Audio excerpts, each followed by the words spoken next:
हो गई लाइव? आवाज़ आ रही है नहीं आ रही? देखो एक बार चेक कर लो, आवाज़ आ रही है?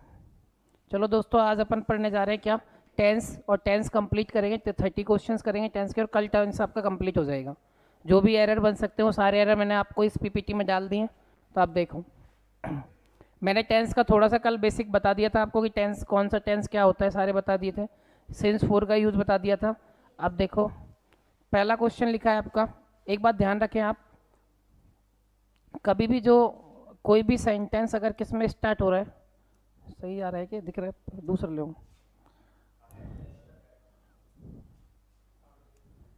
अगर कोई भी सेंटेंस आपका किससे स्टार्ट हो रहा है, सेंटेंस अगर स्टार्ट में हो जाए किससे, पास्ट से, तो वो ख़त्म भी किस में होगा, स्टार्ट पास्ट में होगा, तो उसकी एंडिंग भी किस में होगी, पास्ट में होगी। ये ज़रूर ध्यान रखें, एंडिंग भी किसकी होगी, उसकी पास्ट में ही होगी। अगर कोई टेंस पास्ट से स्टार्ट हुआ है तो ख़त्म भी किस में होगा, पास्ट में। और अगर मान लो पास्ट में ख़त्म हो रहा है तो शुरू में भी क्या आएगा, पास्ट ही आएगा। अब पास्ट होता क्या कौन सा है, वर्ब की सेकंड फॉर्म पास्ट में, प्रेजेंट में, अरे बोलो, पास्ट में। अगर डिज लिखा मिल जाए तो भी किस में, पास्ट में। वॉज वर लिखा मिले तो भी किस में होता है, पास्ट में। अगर आपको लिखा मिले क्या,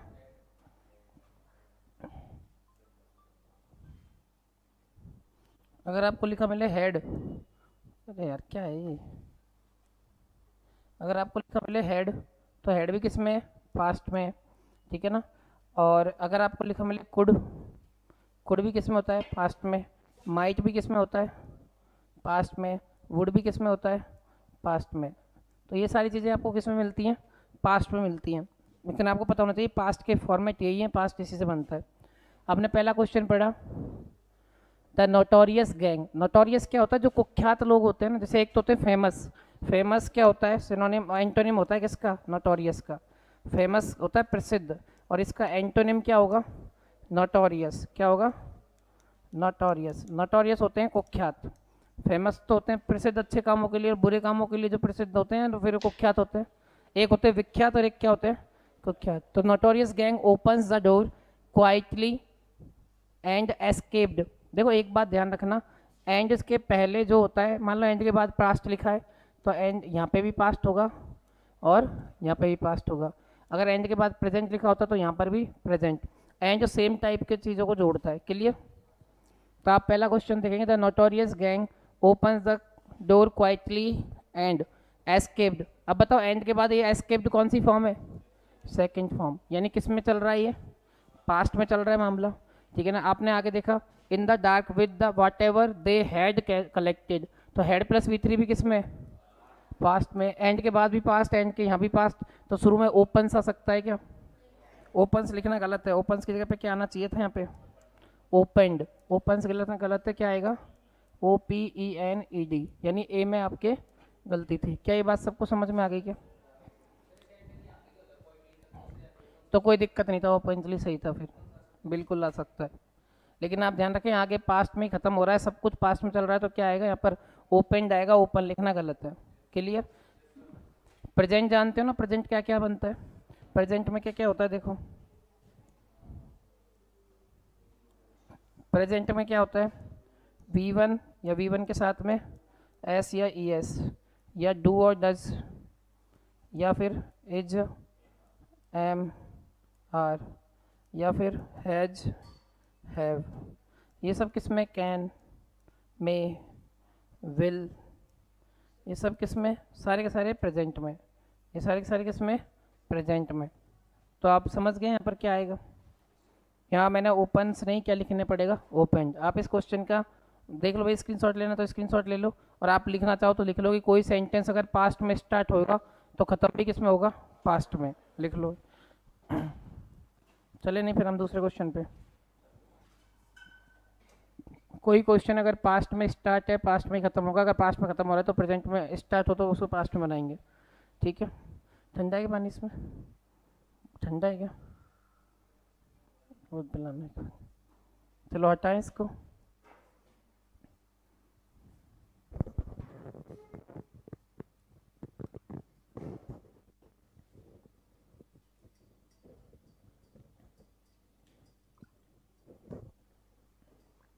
थोड़ा सा और पी लूँ।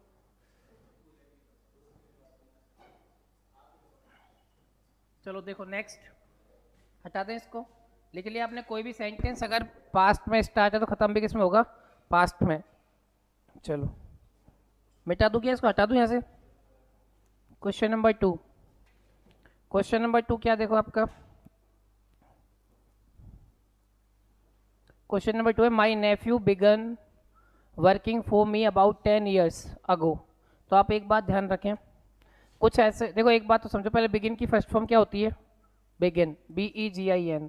सेकेंड फॉर्म क्या होती है, बिगैन। और थर्ड फॉर्म क्या होती है, बिगन। क्या ये बात तो सबको पता है क्या कि सब्जेक्ट के साथ डायरेक्ट थर्ड फॉर्म आ सकती है क्या, थर्ड फॉर्म डायरेक्ट नहीं आ सकती, ये बात सबको पता है, ठीक है। अब एक बात समझे, कुछ वर्ड्स ऐसे होते हैं जो पास्ट टेंस को बताते हैं, यानी पास्ट टेंस का मतलब क्या है, पास्ट इंडेफिनेट। पास्ट इंडेफिनेट का मतलब क्या होता है, या तो वर्ब की सेकंड फॉर्म आती है, या डिड के साथ में कौन सी फॉर्म आती है, वर्ब की फर्स्ट फॉर्म, ये पास्ट इंडेफिनेट टेंस होता है। यही होता है पास्ट इंडेफिनेट, जैसे V2 आया, V1 डिड के साथ V1 आए।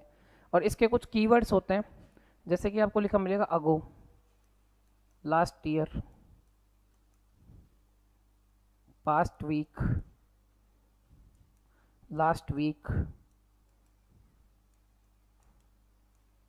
2 days अगो, मतलब लास्ट ईयर हो गया है ना, और आ जाएगा लास्ट मंथ, यस्टरडे,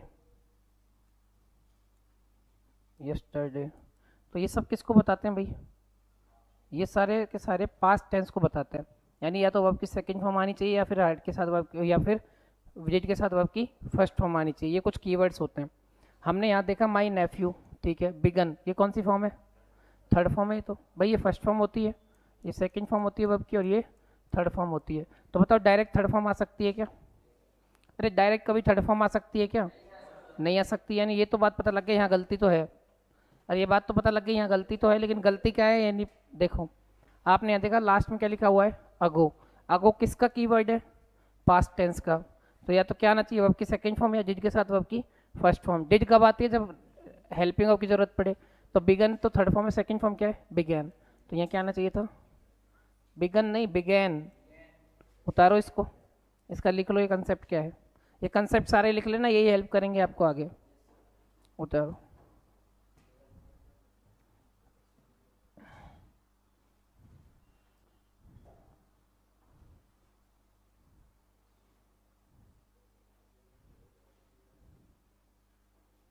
सारी लाइट्स ऑन है क्या यार,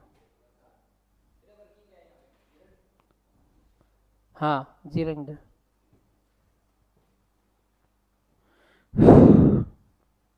लिख लिए कीवर्ड्स, लिख लिए सारे कीवर्ड्स, लिख लो ये सारे, ये कीवर्ड से आगे भी काम आएंगे। आपने नहीं लिखे, लिखे हुए हैं।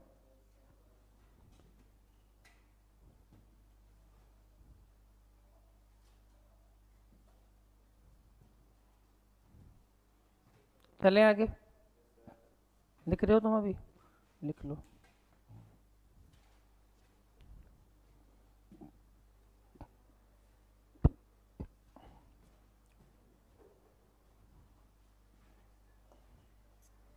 क्वेश्चन नंबर 3, अभी देखो क्वेश्चन नंबर 3 क्या है।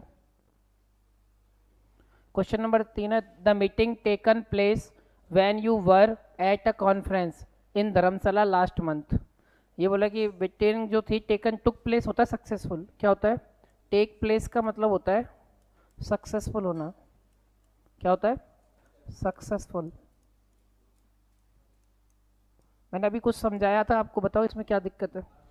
देखो यहाँ पे क्या लिखा हुआ है, लास्ट मंथ, यानी कौन सा टेंस आना चाहिए, पास्ट। पास्ट इंडेफिनिट है, वर्ब की सेकंड फॉर्म आनी चाहिए। हमने यहाँ चेक किया, यहाँ तो वर लिखा हुआ है, सही लिखा है, वर पास्ट में ही आता है। आई यहाँ देखा द मीटिंग टेकन, मीटिंग के साथ टेकन थर्ड फॉर्म डायरेक्ट आ सकती है क्या, आपको पता होना चाहिए। फर्स्ट फॉर्म क्या है, टेक की, टेक। सेकंड फॉर्म क्या है, टुक। और थर्ड फॉर्म क्या है, टेकन। तो आप बताइए क्या आएगा यहाँ पर।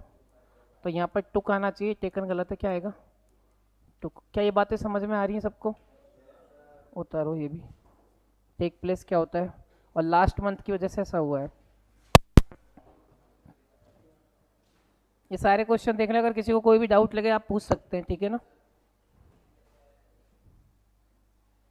कमेंट का ध्यान रखना, कोई कमेंट आए तो है ना बता देना मुझे। चले आगे, चलो next question.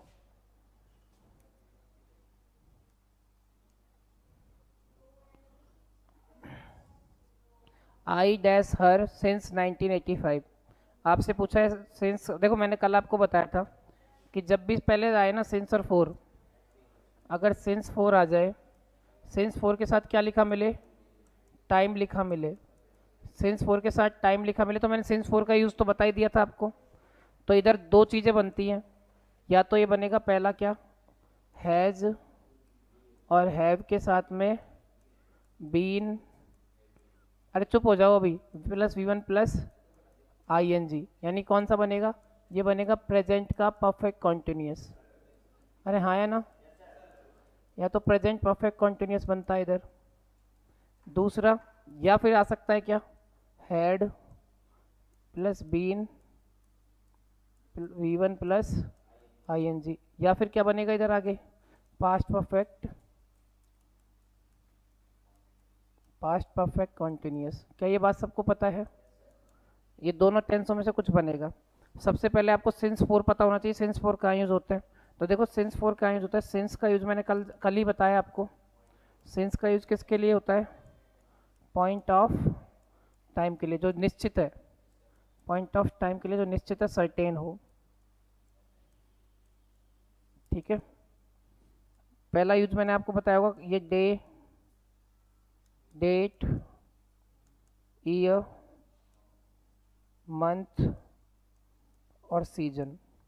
Day, date, year, month, season के लिए हम किसका यूज करते हैं, और या फिर time, since 6 o'clock, since winter, since जुलाई, सिंस 1985, सिंस 18 अक्टूबर, सिंस मंडे। तो इन सब के लिए आप सिंस का यूज करते हैं। दूसरा मैंने बताया कि पार्ट्स ऑफ अ डे के लिए भी हम किसका यूज करते हैं, पार्ट्स ऑफ अ डे, दिन के जितने भी पार्ट्स होते हैं उसके लिए भी हम सिंस का यूज करते हैं। जैसे since morning, since evening, since dawn. Since dawn का मतलब क्या होता है, early morning. Since dusk, dusk का मतलब अर्ली इवनिंग, संध्या का टाइम। तीसरा हमने बताया इसमें नेम ऑफ इवेंट्स या ओकेजन, नेम ऑफ इवेंट्स या फिर कोई फेस्टिवल या ओकेजन के नाम से पहले, since his marriage, since his wedding anniversary, since Holi, since Diwali, since his Inception, since his birthday. तो इसका मतलब क्या हुआ, सिंस का यूज और कहाँ करते हैं आप, सिंस का यूज करते हैं नेम्स ऑफ अ इवेंट या वगैरह। और चौथा हमने बताया stages of life, stages of life, जिंदगी की जो भी जीवन की जो अवस्थाएं, सिंस चाइल्डहुड, सिंस अडल्टहुड, इनके लिए भी हम सिंस का यूज करते हैं। कल बता दिया था मैंने आपको। फोर का यूज हम कहाँ करते हैं, देखो फोर का भी यूज बताया होगा आपको। फोर का यूज करते हैं हम पीरियड ऑफ टाइम के लिए, period of time. Period of time की अगर मैं बात करूँ तो पीरियड ऑफ टाइम क्या होता है, अनिश्चित, अनसर्टेन। कैसा होता है ये, अनसर्टेन। अनसर्टेन टाइम के लिए भी हम किसका यूज करते हैं, फोर का। तो पहला इसका मैंने बताया होगा आपको, indefinite duration, indefinite, indefinite duration के लिए हम किसका यूज करते हैं, फोर का। दूसरा मैंने आपको बताया था इसमें किसके लिए, कोई भी नंबर आ जाए और नंबर के साथ अगर टाइम लिखा मिल जाए, तो इनडेफिनेट ड्यूरेशन का मतलब फॉर अ लॉन्ग टाइम, यानी कोई ऐसा टाइम जो कब से चला आ रहा है हमें नहीं पता, कुछ क्लियर नहीं है। दूसरा, कोई भी अगर 2 मंथ्स, तो टू क्या है नंबर, मंथ्स क्या है टाइम, तो उसके लिए भी हम फोर का यूज करते हैं। तीसरा मैंने बताया कि कोई भी कैलकुलेटेड टाइम आ जाए, कैसा आ जाए, कैलकुलेटेड टाइम। कैलकुलेटेड टाइम के लिए भी हम किसका यूज करते हैं, फोर का। जैसे सिंस सेंचुरी, तो सेंचुरी क्या किसको बोलते हैं हम, टाइम ऑफ 100 ईयर्स, तो 100 ईयर्स को काउंट करके लिखा इसलिए फोर आएगा, फोर आ सेंचुरी होता है। तो अगर आप यहाँ देखेंगे तो ये तो सिंस फोर का यूज था, क्लियर। अब बात आती है कि सर पहले, सबसे पहले आप इनको चेक करेंगे ये सही है गलत है, ठीक है ना। फिर बात आती है कि सर हैज हैव बीन लगाएंगे या हैड बीन लगाएंगे, इसका पता कैसे लगेगा। तो आपके सामने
अब आ रही है कि देखना एक बार,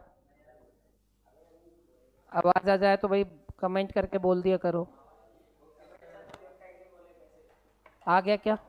आवाज आ रही है अब?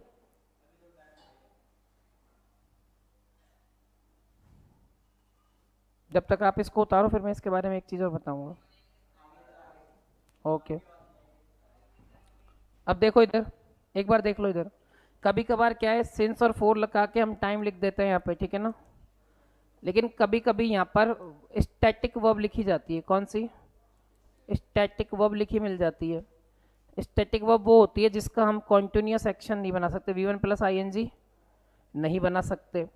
तब आप क्या यूज़ करते हैं वहाँ पर? या तो प्रेजेंट का परफेक्ट, यानी आप वहाँ पर यूज़ करते हैं हैज़ और हैव के साथ में वर्ब की थर्ड फॉर्म, ठीक है। आप वहाँ पर क्या यूज़ करेंगे? हैज़ हैव के साथ वर्ब की थर्ड फॉर्म यूज़ करेंगे। अब ये स्टैटिक वर्ब का क्या कॉलेज है वो देखो, हटाएं इसको एक बार। तो देखो, उतार लिए क्या अपने? जिसने नहीं उतारा उतार लें इसे। फिर मैं स्टैटिक वर्ब्स के बारे में बताऊंगा होती क्या स्टैटिक वर्ब्स वगैरह। क्या करें? शेर का बटन दबा दें? कहाँ है यहाँ? जो स्क्रीन शॉट चला गया, हटाते हैं क्या अब इसे?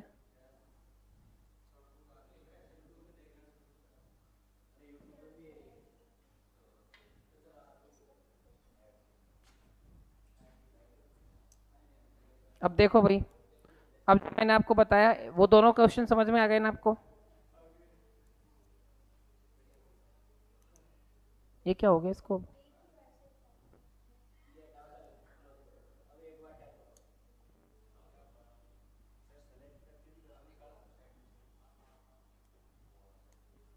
चलो, मैंने अभी आपको सिंस फोर समझा दिया, कहाँ लगेगा?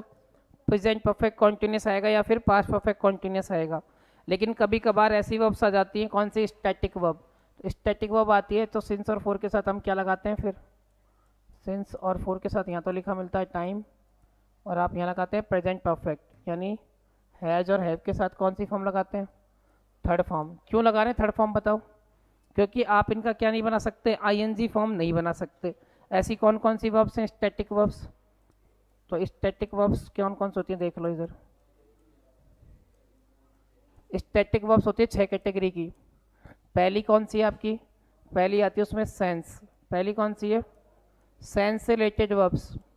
जैसे सेंस क्या होता है? हेयर, सी, सी और टेस्ट, स्मेल, ये सारी कौन सी वर्ब्स हैं? टच, ये सारी की सारी कौन सी वर्ब्स हैं? स्टैटिक वर्ब्स हो गई पहली। दूसरी आती है सेंस के अलावा फीलिंग। फीलिंग वाली वर्ब्स, इनका आप आईएनजी नहीं बना सकते। फीलिंग का मतलब love, hate, adore, respect, respect, trust, believe, ये सारी कौन सी वर्ब्स हैं? अरे बोल तो दो यार। ये सारी स्टैटिक वर्ब्स है, फीलिंग को बताने वाली वर्ब्स हो गई, इनके साथ आप आईएनजी नहीं बना सकते। तीसरी वर्ब आती है इसमें मेंटल प्रोसेस। कौन सी आती है? मेंटल प्रोसेस, जो सोचने वाली है। मेंटल प्रोसेस में जैसे आ गया थिंक, तो थिंकिंग नहीं होता, थिंक ही होता है। थिंक, नो, ठीक है ना। थिंक, नो, और बताओ? कैलकुलेट, कंसीडर, ये सारी किसकी कौन सी वर्ब है? जो सोचने को लेके, कैलकुलेट हो गई, थिंक हो गई, नो हो गई, ये सारी वर्ब्स हैं स्टैटिक वर्ब्स मेंटल प्रोसेस से। और एक आती है आपके चौथी, पजेशन। कौन सी वर्ब्स? जो पजेशन दिखाया, अधिकार। पजेशन क्या होता है देखो, जैसे मान लो मैंने लिख दिया have, own, need, belong, want, ये सारी कौन सी है? पजेशन को बताने वाली है सारी। हैव, ऑन, बिलोंग, नो, ठीक है ना। पांचवी आती है इसमें, कौन सी आती है आपकी? पांचवी आती है आपकी मिस, सॉरी, अपीरियंस वाली। कौन सी आती है? अपीरियंस, देखने वाली। अपीरियंस क्या हो गया? लुक, अपीयर, सीम, रिजेंबल, ये सारी कौन सी होगी? अपीयरेंस, दिखने में कोई चीज़ कैसी है। 5 छठवीं आती है आपकी, कौन सी आएगी? मिसलेनियस। कौन सी आती है? मिसलेनियस।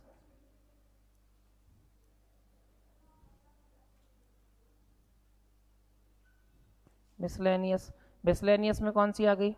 तो मिसलेनियस की स्पेलिंग गलत लिख दी सर। यार ये साफ कैसे होगा? एक अच्छा रबर से।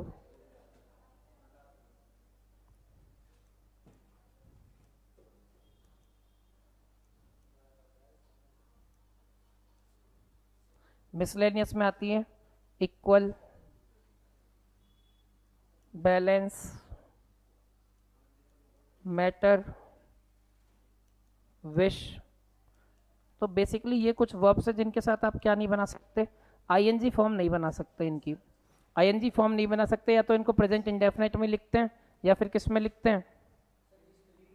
बट किस में? विशिंग कहाँ होता है? नहीं, मिसलेनियस में। ठीक है, तो आपको ये वर्ब्स क्या है, इनकी आईएनजी आप नहीं बना सकते। कोई बात नहीं। कौन सी फोटो कट रही है? कोई बात नहीं, बोर्ड आ रहा है ना, बस बोर्ड आना चाहिए, मेरे को कटने से कोई दिक्कत नहीं है। देखो ये क्या, कैमरे की सेटिंग सही नहीं है क्या? तो चलो V1 प्लस आई एन जी आएगा, या तो नहीं आएगा इसलिए एज ए प्लस V3 लिखते हैं। ठीक है बात। अब क्वेश्चन पे आओ। I dash her since 1985। अब ज़्यादातर बच्चे क्या करेंगे? सिंस 1985 लिख दिया, ये तो सही है। देखते हुए सोचेंगे हैव बीन नोइंग आएगा और इसको क्लिक करेंगे, जो कि गलत है। ये गलत है, क्यों गलत है बताओ? हाँ हाँ, स्टार्टिंग से भी आ रहा है मतलब। हाँ, वेरी गुड। ठीक है, तो यहाँ पर क्या आएगा? चलो आप इसका आंसर करिए। 1 minute.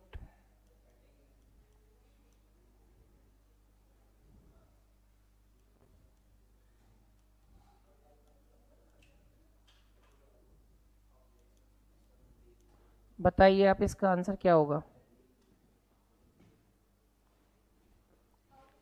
Of late I dash eat the dish. हो गया तारा रारा। चलो कोई नहीं। ठीक है, मैं ऐसे कह रहा हूँ, मुझे पता है कईयों को सब कुछ आता है, लेकिन एक बार आप बहुत अच्छे से सुनिए इन चीज़ों को, आपको पता लगेगा कि बहुत सारे नहीं नहीं, नो डाउट आपने सही बोला। कौन सा? नोइंग, ये ऑफ लेट वाला। हाँ, मैं वही तो कह रहा हूँ कि टेंस की आपको वो चीज़ें आती हैं जो सबको आती हैं। मैक्सिमम वो चीज़ मैं बता देता हूँ भाई, जिसने पहले पढ़ा होता है टेंस, उसको बहुत सारी चीज़ें आ रही होती हैं, क्योंकि एक तो सिंस फोर वाला ये जो कंसेप्ट है ना, हमेशा पूछा जाता है, ये आएगा ही आएगा। लेकिन सिंस फोर के अलावा एक बार एग्जाम ने ऐसा क्वेश्चन पूछ लिया ऑफ लेट का, जो हर किसी को नहीं पता है। ऑफ लेट परफेक्ट टेंस को बताता है। Of I have eaten. चलो देखो इधर आगे आएगा, मैं बताऊंगा नेक्स्ट वन। मैं ऐसे नहीं कह रहा कि आपको जो आता है वो गलत है। नहीं, सही है वो। हाँ, तभी तो कह रहा हूँ अभी, इसीलिए मैं कह रहा हूँ कि आप ये जो देखेंगे ना सारी चीजें। क्या बोला? क्या बोल रहे हैं? पलक? हाँ, तो क्या बोल रहे हैं? इधर देखो इधर अभी। चलो अब समझ गए ये क्यों गलत है। क्योंकि आपको पता है नो के साथ हम क्या नहीं बना सकते? आईएनजी फॉर्म नहीं बना सकते। नो आएगा नहीं, नो आएगा नहीं, correct answer have plus V3 have non आएगा। क्या ये बात समझ में आई? सबने लिख लिया स्टैटिक वर्ब्स? हाँ भैया, आ गई समझ में क्या है? चलो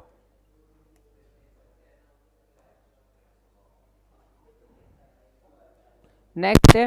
अरे यार चुप हो जाओ यार, एक तो क्या से।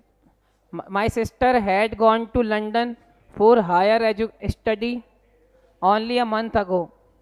अब एक बात बताइए मुझे, इधर देखो, इधर देखो। My sister had gone to London for higher study only a month ago. ये अगो अभी मैंने बताया आपको पास्ट टेंस बताता है, तो ये हैड गॉन लिखना गलत है। क्या आना चाहिए सेकेंड फॉर्म?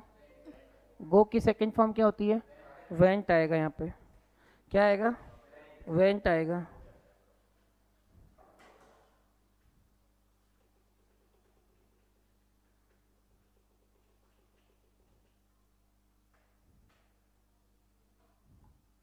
नेक्स्ट देखो,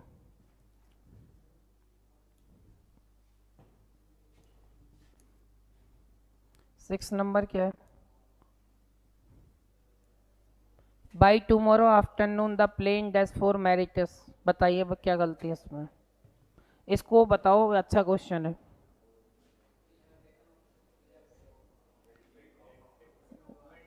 पहला होगा, ये होगा, ये होगा, ये होगा, कौन सा सही है? टेक ऑफ कौन किस किस का आंसर है? एक बार आराम से देखिए, टेक ऑफ किस किस का आंसर है बताइए। चलो ये वाला आंसर किस किस का, हाथ ऊपर करो। हाँ थोड़ा सा लगाओ तुम दिमाग, सभी लोग थोड़ा सा दिमाग लगाएंगे, ज़्यादा आपके पास है भी नहीं। A option. चलो देखो अब एक बात समझे आप सारे के सारे। देखो ये जो बाई है ना, बाई, ये हमेशा कौन से टेंस को बताता है? परफेक्ट टेंस को। कौन से टेंस को बताता है ये बाई? परफेक्ट टेंस को बताता है, ठीक है ना? हाँ ठीक है। बाई किसको बताता है? परफेक्ट टेंस को बताता है। अब बाई के साथ जैसा टेंस होगा ना, बाई के साथ जो भी आप टाइम लिखोगे उसी का परफेक्ट बन जाएगा। अगर बाई के साथ आपने टाइम जो लिखा है वो प्रेजेंट का है, मान लो क्या लिखा है? प्रेजेंट का, तो आपका आंसर होगा प्रेजेंट परफेक्ट, यानी आप लगाएंगे हैज हैव के साथ में कौन सी फॉर्म? वर्ब की थर्ड फॉर्म। अगर बाई के साथ आपका कौन सा टेंस लगा हुआ है? पास्ट, तो आप कौन सा फॉर्म लगाएंगे? पास्ट परफेक्ट, यानी हेड के साथ वर्ब की थर्ड फॉर्म। अगर बाई के साथ लिखा मिला है आपको कौन सा टेंस? Future time. कौन सा टाइम लिखा मिला है? फ्यूचर, तो कौन सा लगाएंगे? फ्यूचर परफेक्ट, यानी विल या सेल के साथ में है प्लस वर्ब की थर्ड फॉर्म। क्या ये बात समझ में आ गई क्या? यानी बाई एक ऐसा प्रपोजिशन, बाई बेसिकली प्रपोजिशन है जो कि किसको बताता है? परफेक्ट टेंस को। अगर बाई के साथ कोई भी टाइम लिखा है और वो टाइम प्रेजेंट का तो प्रेजेंट परफेक्ट, पास्ट का है तो पास्ट परफेक्ट, और फ्यूचर का है तो फ्यूचर परफेक्ट। अब यहाँ देखो, बाई टुमारो आफ्टरनून, बाई के साथ ये फ्यूचर लिखा है, क्या लिखा है? फ्यूचर है, तो इसका मतलब विल टेक ऑफ गलत, वुड टेक ऑफ गलत, has take off. Correct answer will have taken off. क्या आएगा? Will have taken off. ये कंसेप्ट आगे के समझ में, कि बाई के साथ आपको टाइम लिखा मिले तो उसी टाइम के अकॉर्डिंग चेंज होता है। उतारिए आप इसे, एक बार लिखो। पानी लेके आना है ठंडा सा कोई, लिख लो एक बार इसे। क्या हो गया? सीबीएसई पढ़ाती है ऐसे बोल रहे हैं? हम्म।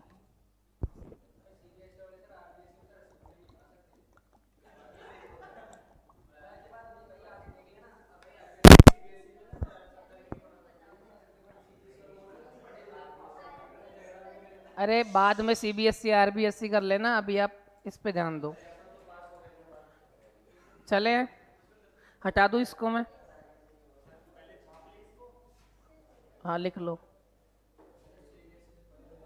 फटाफट लिख लीजिए भाई। सीबीएसई अगर सही पढ़ाती है ना, चुप रहेंगे सारे लोग।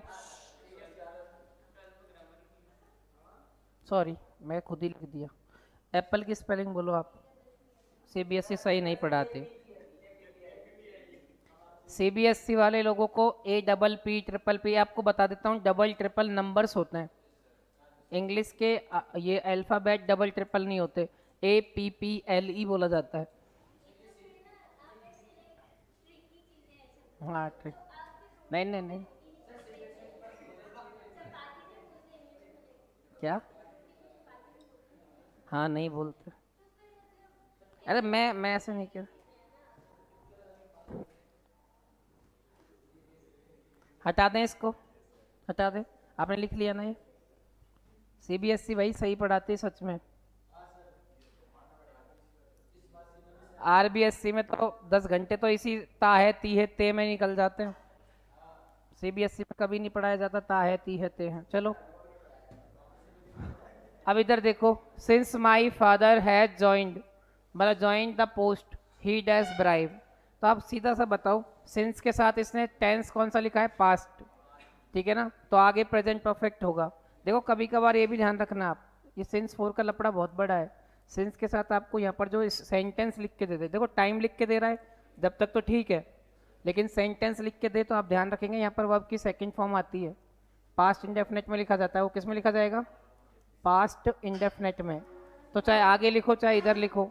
अब यहाँ पर आप प्रेजेंट परफेक्ट हैज और हैव के साथ कौन सी फॉर्म लगाते हैं? वर्ब की थर्ड फॉर्म लगाते हैं। ये भी लिख लेना, एक कंसेप्ट है। सिंस के साथ अगर सेंटेंस लिखा जाता है ना, तो सेंटेंस किस में लिखा जाएगा? पास्ट इंडेफिनेट में। ये लिखा है ना, सिंस के साथ अगर आगे सेंटेंस लिखा मिलेगा तो पास्ट इंडेफिनेट ही होगा। तो हाँ, आगे सिंस के जस्ट आगे यूज किया है। तो जैसे आपने लिखा ना सिंस 1987, तो आप मुझे बताओ 1987 पास्ट है प्रेजेंट है? पास्ट है, हमेशा पास्ट बोला जाएगा इधर, सिंस आता है प्रेजेंट पास्ट के लिए, ठीक है ना। तो यहाँ पर पास्ट इंडेफिनेट लिखा जाता है, सेंटेंस लिखा मिले तो आगे फिर क्या आ जाता है? हैज हैव के साथ वर्ब की थर्ड फॉर्म। तो बताइए कौन सा करेक्ट होगा इनमें से? Has not taken. ये कंसेप्ट लिख लेना आप, लिख लो ये कंसेप्ट। लिख लिया? आपने लिख लिया ये? ठीक है, चलें आगे।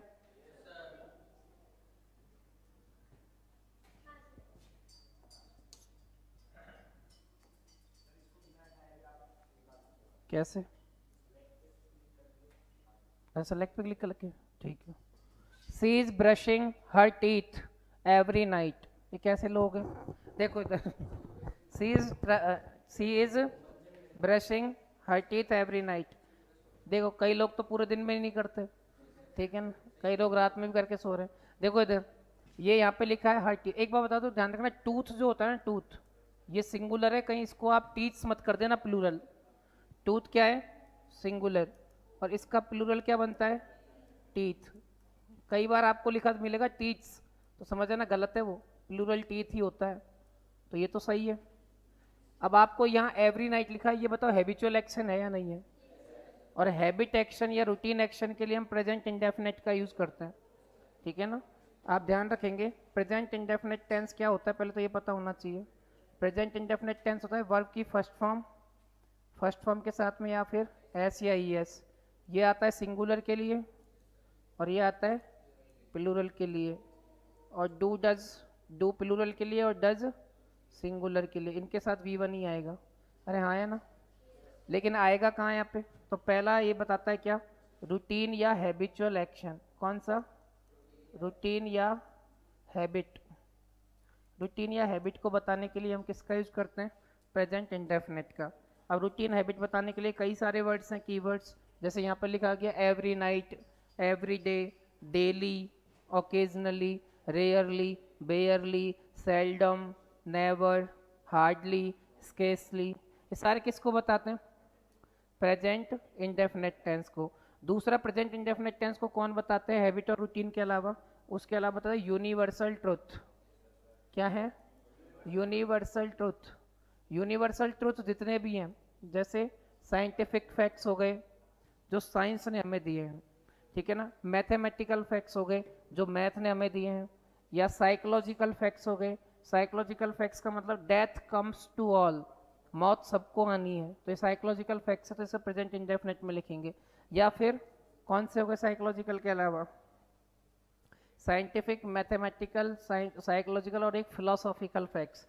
फिलोसॉफिकल फैक्ट्स वो होते हैं जो प्यार वगैरह पे लिखे हैं, जैसे लव नोज नो पेन, प्यार को दर्द नहीं होता, ठीक है ना। ऐसे लव चेंजेज अ पर्सन, प्यार इंसान को बदल देता है। ये सारे क्या हैं? ये लव वगैरह। हेट्रेड नेवर एग्जिस्ट, नफरत ज़्यादा दिन तक नहीं रहती, ठीक है ना। तो ये इन सब के लिए भी हम क्या करते हैं? Use present indefinite. तीसरी बात आती है कि कभी कभार क्या लिखा मिले आपको? प्रोवर्ब लिखी मिल जाए। प्रोवर्ब यानी moral of a story. Proverb किसको कहते हैं हम? Moral of a story. किसी भी स्टोरी का अगर मोरल है तो उसको हम प्रोवर्ब कहते हैं। जैसे कि मान लो आपने सुना होगा slow and steady wins the race. Slow and steady एक कहानी का मोरल है, कछुआ और वो खरगोश की कहानी का, तो वो मोरल स्लो एंड स्टडी है, तो उसके लिए भी हम प्रेजेंट इंडेफिनेट यूज करेंगे। कई बार आपने प्रोवर्ब सुनी होगी कि मदर ही पहला क्या होती है? पहली गुरु होती है अपने बच्चे का, तो ये प्रोवर्ब है, तो इसको प्रेजेंट में ही लिखेंगे। क्लियर? दूसरी बात, कोई भी कटेशन है, कटेशन क्या होती है? ये कोई भी कोटेशन लिखी गई है, जैसे कि मान लो taken words from a text, taken words from a text, taken words from a text, मतलब किसी आदमी ने कोई अपनी स्टोरी लिखी, जैसे शेक्सपियर ने लव के ऊपर बहुत कुछ लिखा। शेक्सपियर लिखता है शेक्सपियर सेज या said what's in the name, नाम में क्या रखा है। तो ये किसने लिखा ये बात? शेक्सपियर ने। तो आप सेज लगाएंगे क्योंकि प्रेजेंट में लिखी जाएगी ये बात, ठीक है ना। जैसे आपने उसका नाम सुना है जॉन कीट्स, वो प्यार पे लिखता था बहुत सारी चीज़ें। जॉन कीट्स सेज या said the beauty is Joy for ever, सुना आपने? नहीं सुना?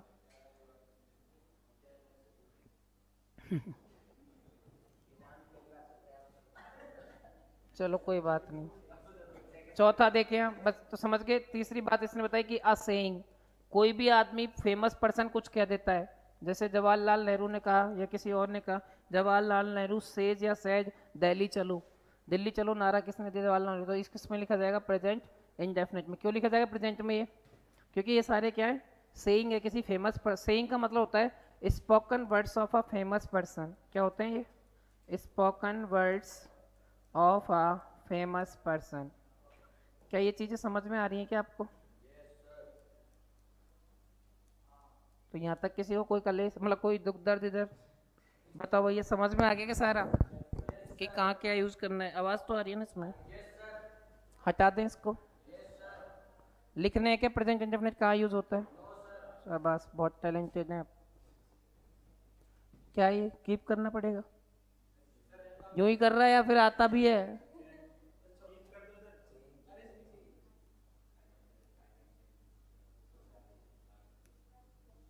हट गया ना वो?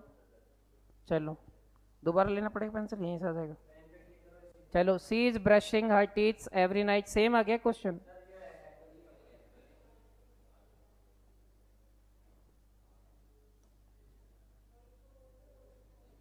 अच्छा ये तो हो गया ना आठवां तो अब इसमें गलती क्या थी ये तो बताओ। तो आप बताओ, एवरी नाइट प्रेजेंट इंडेफिनिट को दिखाता तो इज ब्रशिंग नहीं, ये तो कॉन्टिन्यूस है। इसको होता है ब्रशेज, BRUSHES, ठीक है। ये इसका करेक्ट आंसर होगा। नेक्स्ट वन,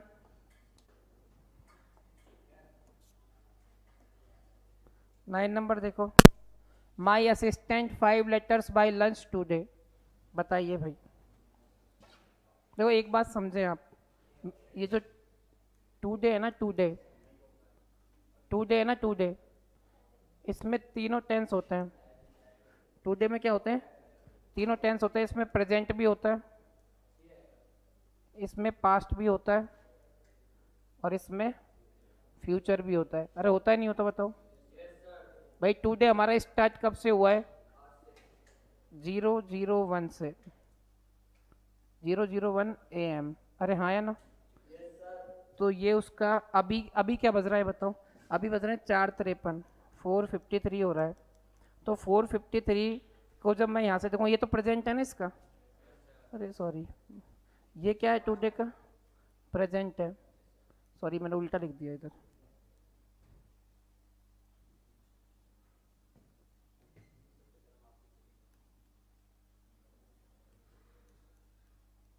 अभी प्रेजेंट में क्या टाइम हो रहा है? 4:53, तो प्रेजेंट है। अगर मैं इस प्रेजेंट से इसको देखूं आपको पास्ट को, तो बताओ ये पास्ट है फिक्स है? भाई है तो आज का टाइम, लेकिन पास्ट है ना, 001 से चालू हुआ है। तो अब मैं इसको देखूँ कि टुडे ख़त्म कब होगा? भाई यहाँ ख़त्म होगा 11:59 पर। कहाँ ख़त्म होगा? 11:59 और 59, या 12 o'clock, मतलब समझ गए ना? तब दूसरा डे आ जाएगा। तो यानी खत्म किस में हो रहा है? फ्यूचर में जाके खत्म हो रहा है। तो आपसे भी यही कहा गया है, my assistant 5 letters by lunch today. By lunch today इसका मतलब अभी लंच हुआ नहीं है, होना बाकी है। तो इसका मतलब ये किस में चला गया है? फ्यूचर में। तो correct answer will have type. समझ में आ गया? क्लियर है क्या बात? चलो next. I had gone to Dehradun last week. Last week किसको बताता है? पास्ट को। अरे बताया था ना लास्ट वीक वगैरह। तो आपको पता है हैड गॉन नहीं, क्या आना चाहिए? गो की सेकंड फॉर्म क्या आनी चाहिए? वेंट। यहीं पे एरर थी। Next week, next. When I shall see him, I shall tell him, देखो एक बात ध्यान रखें आप, आपके सामने ये कुछ वर्ड्स लिख रहा हूँ मैं, if, when, in case, while, ठीक है ना, अनलेस, अनटिल, ठीक है ना, टिल, ये जितने भी, provided that, suppose, provided that, suppose, ठीक है ना, ये सारे क्या हैं, ये सारे के सारे क्या होते हैं भाई, ये सारे के सारे कंडीशनल वर्ड्स हैं। कैसे वर्ड्स हैं ये, कंडीशनल वर्ड्स। और कंडीशनल वर्ड्स आप कंडीशन प्रेजेंट में रख सकते हैं, पास्ट में रख सकते हैं, लेकिन फ्यूचर में आप कंडीशन नहीं रख सकते। इसीलिए इन वर्ड्स के साथ कभी भी विल, शैल, वुड, ये सारे क्या हैं, ये वाली बातें पूरी तरीके से गलत है। भाई फ्यूचर में आप क्या नहीं रख सकते, कंडीशन रख ही नहीं सकते फ्यूचर में। अगर फ्यूचर में कंडीशन नहीं रख सकते तो ये गलत है। मैं आपसे कह सकता हूँ कि अगर, भाई कंडीशन आप प्रेजेंट में रख सकते हो कि अगर आप अच्छे आज पढ़ोगे तो आपका रिजल्ट बहुत अच्छा हो सकता है, तो कंडीशन आप रख सकते हैं ना आज में। अरे आज मैं कोई शर्त रख सकता हूँ, मैं कोई कल भी शर्त रख सकता था कि अगर आपने कल अच्छा पढ़ा होता तो आज अच्छा होता। लेकिन मैं ऐसे कह सकता हूँ कि अगर आपकी 2025 में शादी हो जाए तो आप अपने बच्चे का नाम राहुल रखना। कौन है राहुल, अरे मान लो प्रीतम रखना, ठीक है ना। तो आप बताओ ये बात आप कंडीशन रख सकते हैं क्या, रख सकते हैं कंडीशन फ्यूचर की, कि आपकी शादी अगर 2025 में हो तो आप, चलो मान लेते हैं कि 2025 में शादी हो गई, लेकिन बच्चे राहुल ही होगा ये कैसे पता, लड़की हो गई तो। और बेसिकली बात ये सोचो कि आपको कल का भी पता है क्या, एक वो पॉसिबिलिटी है, कंडीशन उसमें आप रख ही नहीं सकते, फ्यूचर में कंडीशन नहीं रख सकते, इसीलिए ये सारे गलत हैं। कई लोग कहते हैं विल, सेल और वुड नहीं आएगा बस इनके साथ, लेकिन आपको पता होना चाहिए क्यों नहीं आ रहा है, क्यों नहीं आ रहा, क्योंकि आप फ्यूचर में कंडीशन रख ही नहीं पाओगे। इसलिए यहाँ पर वैन के साथ आई सेल नहीं, वैन आई सी ठीक है, और आई सेल के साथ ये लिखा हो सही है। लिख लिया अपने वाली बात, फटाफट लिखिए, हाँ लिख लीजिए।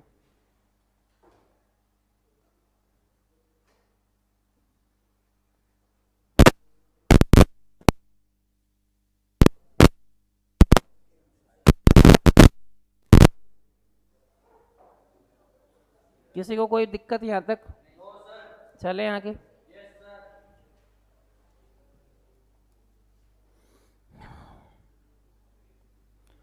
As soon as I will reach Panipat, I will send you the books you have asked for। अब एक बात ध्यान रखें, as soon as लिखा मिले, while लिखा, देखो मैंने एक वहाँ छोड़ दिया, as soon as भी क्या है, एक कंडीशन वर्ड है, तो कंडीशन के साथ will नहीं आता, तो I will नहीं, I reach सही है। हाँ क्या हो गया, आ रही है यार, कोई बात नहीं, तुम तो पढ़ो अच्छे से, तुम्हें आ रही है ना यहाँ पे। देखो भाई, तो एज सुन एज के साथ विल आएगा क्या, विल नहीं आएगा। क्लियर ये बात सभी को, चलो नेक्स्ट देखो।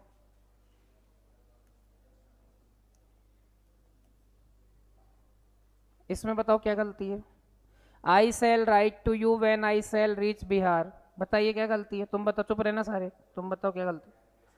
हाँ यहाँ पर वैन के साथ सेल नहीं है, कंडीशनल वर्ड है, घटाओ इसको, यही गलती थी। अभी समझाए, आगे ना समझ में। चलो next, this small table will collapse if you will stand on it, बहुत सिंपल है, बताइए। अभी बताया ये भी, इफ, इन केस, इस सब के साथ ये विल सब गलत है, हटाओ उससे। क्लियर ये बात आ गई ना समझ में ये।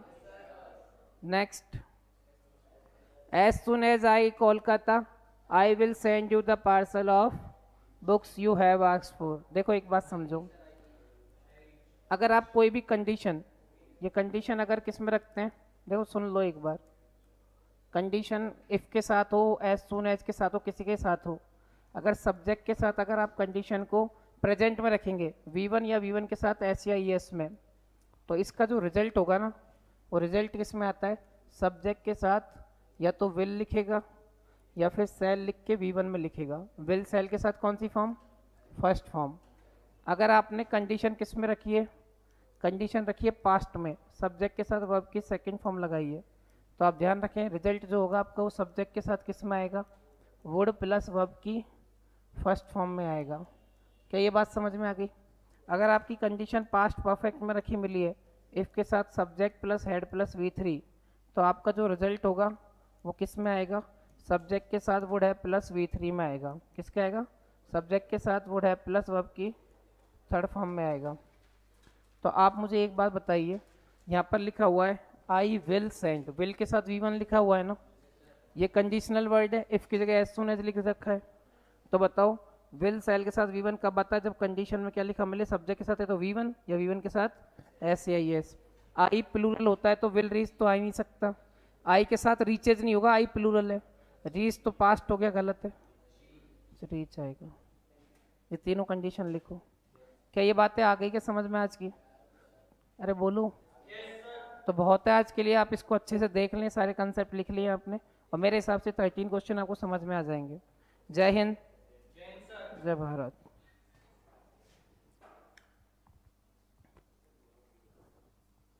कहाँ लिख दिया विवन?